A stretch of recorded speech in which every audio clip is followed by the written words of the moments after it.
আগে মানুষ মিথ্যে বলতে ভয় পেত পাপ হবে বলে, আর এখন মানুষ সত্যি বলতে ভয় পায় বিপদ হবে বলে। ভরসাটা নিজের ওপর রাখলে সেটা শক্তিতে পরিণত হবে, আর অন্যের ওপর রাখলে সেটা দুর্বলতায় পরিণত হবে। উচিত কথা বলা মানুষগুলো সবসময় সবার কাছে একটু খারাপ হয়।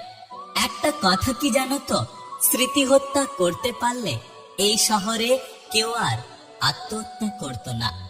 মানুষ যখন বদলাতে শুরু হয় তখন হ্যাঁ, আচ্ছা, ওকে ছাড়া হয়তো আর কিছুই বলে না। মানুষ তখনই কাঁদে যখন তার মনের সঙ্গে লড়াই করে হেরে যায়। একটা বাস্তব সত্য, যাদের মনটা ভালো হয় তাদের কপালটা অনেক খারাপ হয়। পৃথিবীর সবচেয়ে